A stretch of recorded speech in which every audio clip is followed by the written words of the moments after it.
If your Dell Vostro 5000 won't boot past the black screen, these repair techniques can help. Learn how to fix startup issues, recover boot files, and restore Windows without reinstalling it. A lot of errors pertain to this problem, and we're going to go ahead and jump into what should hopefully be a pretty straightforward process, guys. And we're going to go ahead and jump right into it. So first thing I'd recommend doing would be to actually go ahead and boot to the troubleshooting utility on Windows 11. So if you do a hard power off 3 times in a row, Windows should automatically attempt to launch the startup repair utility. And if it doesn't find anything, it will give you the option to select advanced settings, in which case it will take you to a screen that looks like this. Now, if it does not take you to a screen that looks like this, or you're unable to get to that, you can also download the Windows 10 Media Creation Utility, or Windows 11. They probably will make a creation utility for Windows 11 at some point. And it doesn't really matter, you can actually run the Windows 10 utility on Windows 11 as far as I'm aware. And you should be able to run the troubleshooting utilities built in within it. So you just would go ahead and download it to an ISO file and then burn it to a DVD or USB. It'd have to be about 4 gigabytes or more. It couldn't be a small USB flash drive, and it couldn't be a CD. It'd have to be a DVD. And then you boot your computer from it. So depending on the computer manufacturer, you'd have to tap a different key on your keyboard in order to launch that menu, in order to select what boot drive you want to go off of. So it could be anything between the escape key, F2, F8, F12, for example, and those are the function keys on the top of your keyboard. So you may have to just do a little bit of trial and error. Shouldn't take you more than a couple minutes. Googling it would probably be best before you even begin. But anyway, we're ready to go ahead and jump right into it.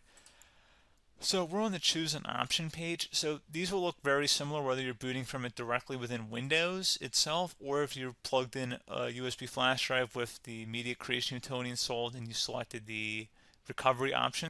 So when you are setting up your Windows 11 installation or Windows 10, depending on the drive you're using, there should be an option to repair your computer in the bottom left corner of the dialog window, one of the first screens that comes up.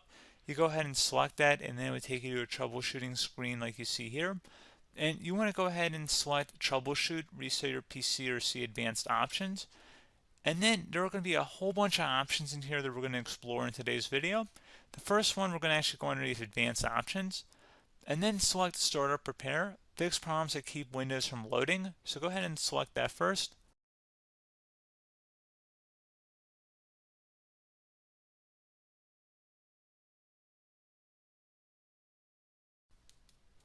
Okay, so you can see it could not repair our PC. That was our first option we could try. Something else, if we go back into advanced options here, and then select troubleshoot, we're going to go underneath advanced options again. You can go ahead and actually access safe mode by selecting startup settings. And then if you select the restart button, you have the option on the screen, select safe mode with networking, which will give you a key on the screen. It'll tell you which key to press to enter that. I believe it's the F7 key. It'll do that for you. I'm not going to go over that in today's tutorial because I don't really want to go into safe mode, but you're more than welcome to attempt that by going into here and then selecting restart.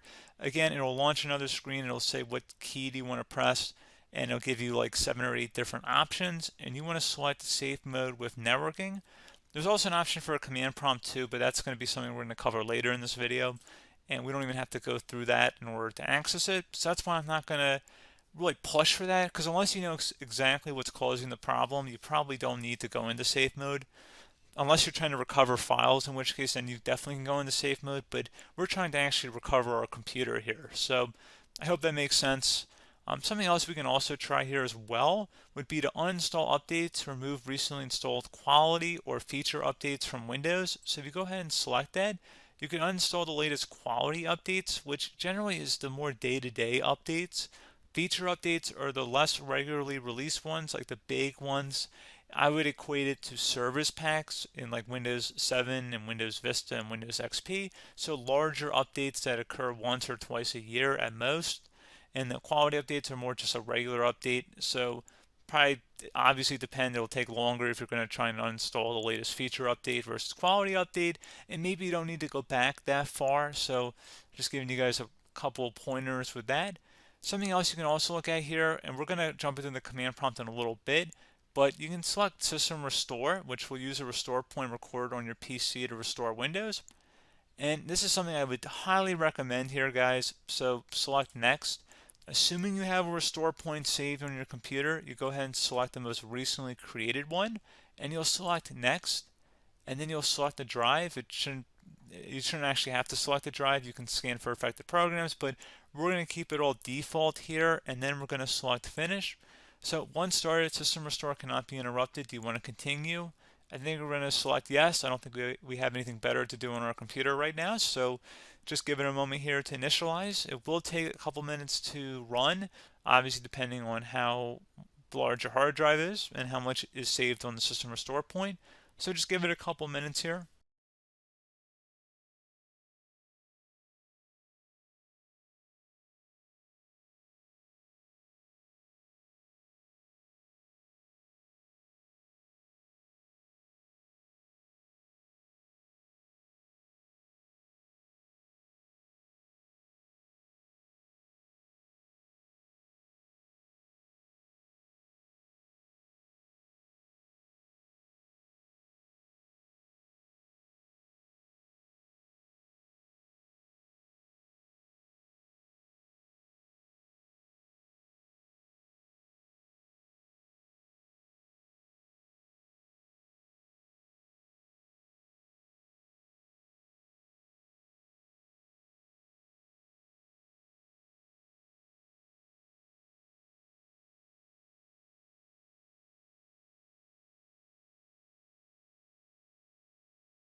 Okay, so you can see the system has been restored successfully.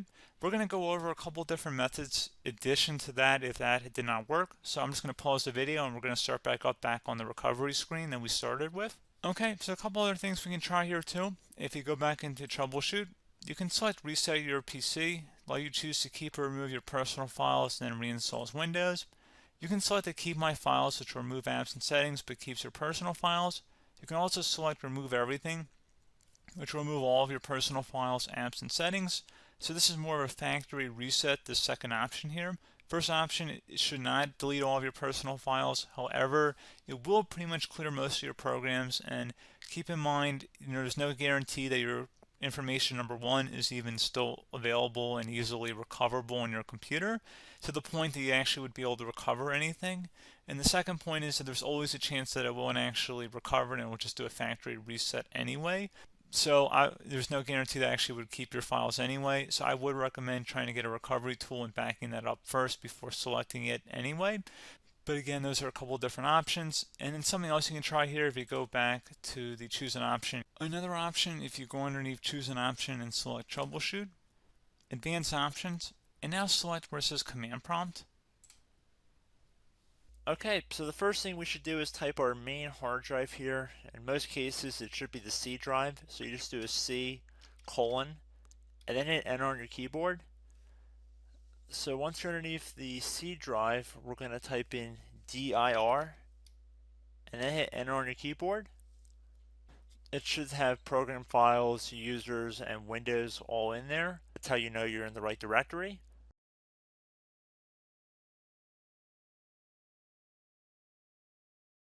In some cases, it might be the D drive as well, so just keep that in mind.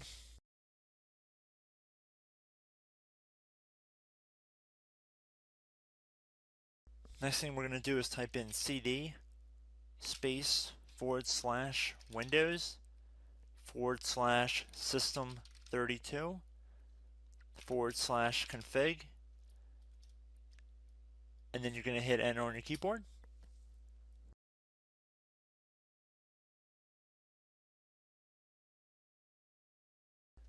So now you're going to type md space backup.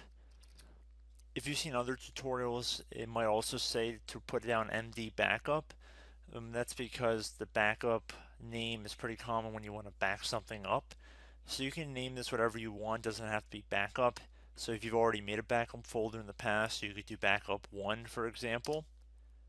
So once you're done setting the name you want the backup to be called, hit enter on your keyboard again.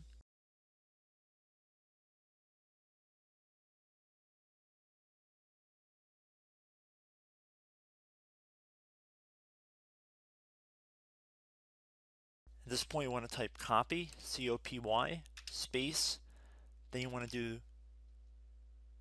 the star symbol above the 8 key, then do a period or a dot, whatever you want to call it, then another star sign, and then another space, and then type backup, and then hit enter on your keyboard.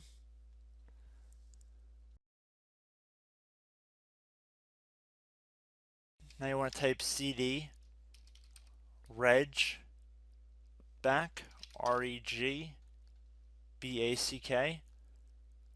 and then hit enter on your keyboard. So now that we are under the reg back, so now you want to type dir again, and then hit enter.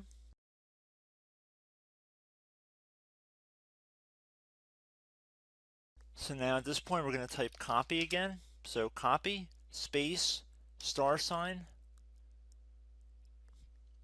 dot, another star sign, space, and then 2 dots.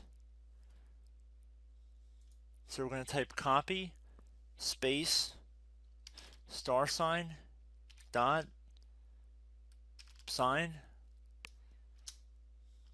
star sign, dot, dot, and then hit enter on your keyboard again. So for overwrite, you want to overwrite all.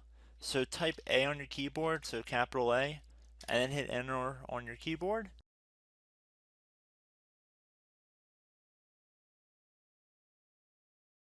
So at this point you should be good to go. You can close out of the command prompt window, and if you accidentally continue to Windows 10 you should be all set.